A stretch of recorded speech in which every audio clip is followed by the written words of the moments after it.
Fala pessoal, tudo tranquilo, tudo em paz?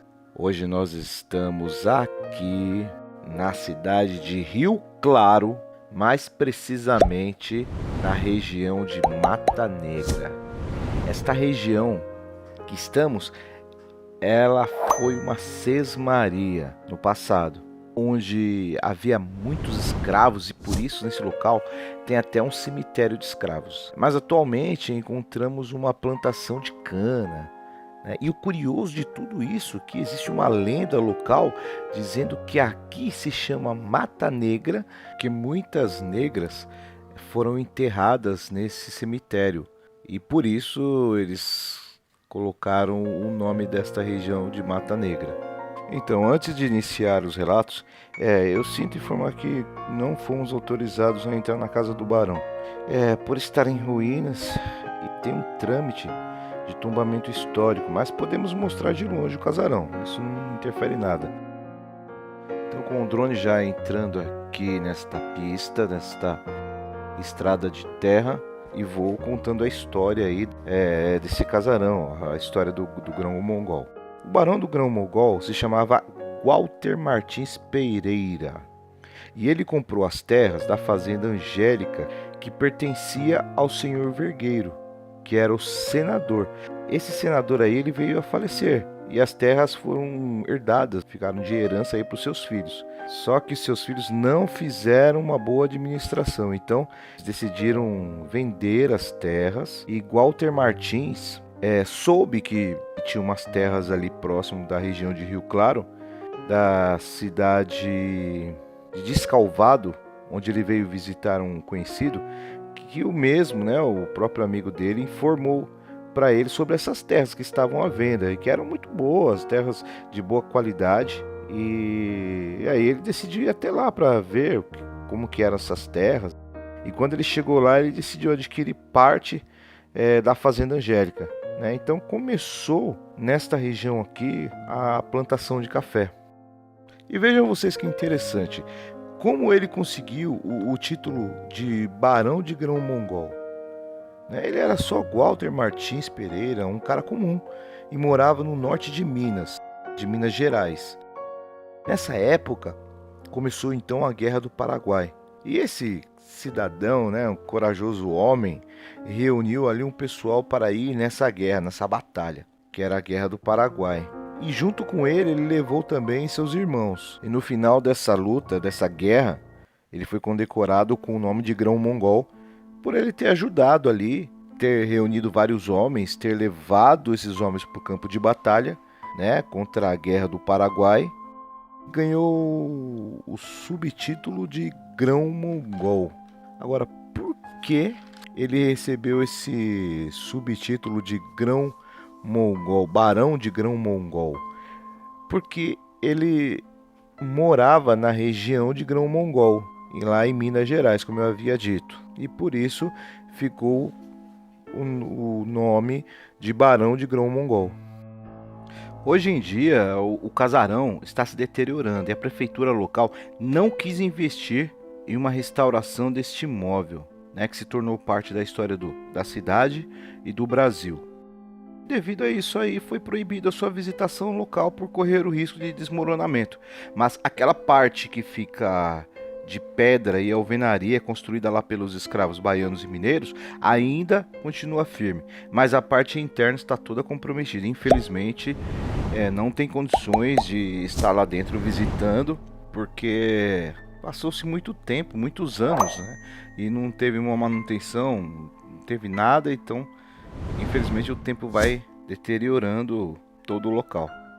Em 1984, o casarão ele se tornou bem de interesse cultural do estado de São Paulo. E em 20 de janeiro de 1987 foi tombado. Há muitas lendas sobre a região, essa fazenda Angélica. E uma delas foi que o nome da fazenda se deu devido ao nome da esposa do senador Vergueiro, que se chamava Angélica. A fama desse barão não era lá aquelas coisas. Diziam que ele cometia várias atrocidades com os negros Inclusive tinha muitos casos também com as mulheres negras, né? E tinha também muitos filhos com elas. Inclusive ele se apaixonou por uma delas e a sua esposa acabou descobrindo a tal traição e mandou o capataz da fazenda matar a escrava. Quando o barão descobriu que sua esposa mandou matar a escrava, né, a história nos conta que ele deixou sua esposa presa na parte mais alta da casa, sem sair, e muitos relatos dizem ainda que ela se jogou da janela, se matou. Mas antes de se suicidar-se, ela se cortou e com seu próprio sangue ela escreveu e fez desenhos na parede. E o mais horripilante de tudo foi que ela ficou louca. Olha isso. Ela ficou doidona.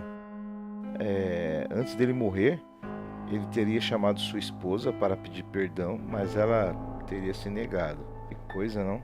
E diziam que quando um escravo ficava velho, sem poder trabalhar, ou alguma criança que tinha feito alguma coisa errada, né, tivesse aprontado alguma coisa, né, ou algum escravo que queria fugir, ele mandava o capataz ir na captura esse escravo e ordenava que o matasse de forma muito cruel. Ou seja, ele amarrava as mãos do escravo e jogava atrás da fazenda, que ali tinha um rio que hoje não passa mais de um olho d'água. Então era ali que os escravos eram afogados, e até mesmo as crianças e idosos, quando não tinham mais serventia. Todos ali eram assassinados, eram mortos ali mesmo.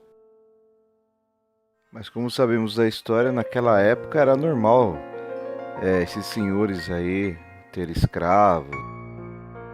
Porém, quando tudo isso acabou, que a monarquia acabou aqui no Brasil, ele deixou de ser barão e o cara se tornou vereador, presidente da Câmara de Rio Claro. E ele foi responsável por passar a notícia sobre a proclamação da República para os moradores de Rio Claro. Mas uma coisa interessante aconteceu. Ele foi o primeiro a libertar seus escravos e deixar os escravos livres. Antes de ocorrer a Lei Áurea, o Brasil estava até que sendo forçado, né, para deixar de ser um país escravagista, aí, de continuar com a escravidão, né? E ele, muito esperto, muito ligeiro, tô vendo o rumo que o Brasil vai tomar, então eu quero que todo mundo saiba que eu fui o primeiro a libertar os escravos. Bom, pessoal, estou sobrevoando aqui e mostrando parte do plantio dessa região, tá? Onde aqui eles plantam café, cana-de-açúcar e muito mais. Logo ali na frente temos 2 ônibus que trazem trabalhadores e o distribuem, né, nessas terras para que façam o trabalho rural. E ali, pessoal, bem ao fundo vemos uma árvore que ela é muito antiga nessa região. Eu não tenho certeza se é uma seringueira ou um eucalipto,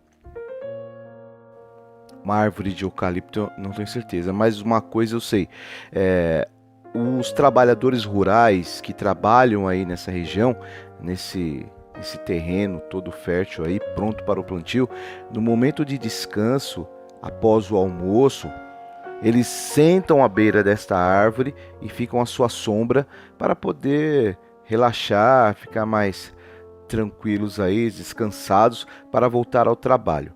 E logo abaixo, aí do lado esquerdo da sua tela, temos ali o túmulo do Barão do Grão-Mongol. Vou tentar descer o drone e fazer uma filmagem um pouco mais perto para vocês terem uma noção de como é esse túmulo do Barão do Grão-Mongol. Mas eu confesso que eu estou tendo um problema aqui com o sinal, eu estou perdendo o sinal. Tá ruim para mim aqui, para vocês talvez estejam melhor aí, né? Eu vou ver isso depois quando eu editar esse vídeo. Pessoal, eu vou ter que descer lá pessoalmente e fazer a filmagem para vocês. Usei o drone e estou aqui ao lado desse túmulo.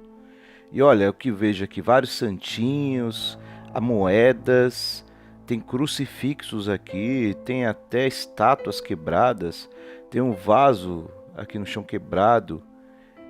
Aqui em cima, na cruz, tinha uma placa de bronze, né, que a neta do barão do Grão-Mogol pediu para fazer, com os seguintes dizeres, que ele queria ser enterrado aqui nas suas terras, e não no cemitério do Rio Claro como ele havia sido enterrado anteriormente. Então, em 1920, teve seus restos mortais deslocados para essa região, né, que foi quase 30 anos depois dele ter falecido.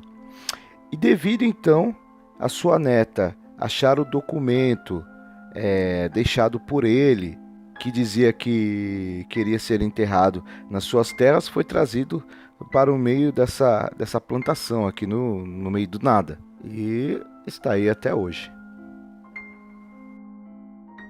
E é isso então, pessoal. Muito obrigado por vocês terem assistido o vídeo até agora, por ter ficado aqui vendo toda essa história. É uma história macabra, realmente é uma história macabra.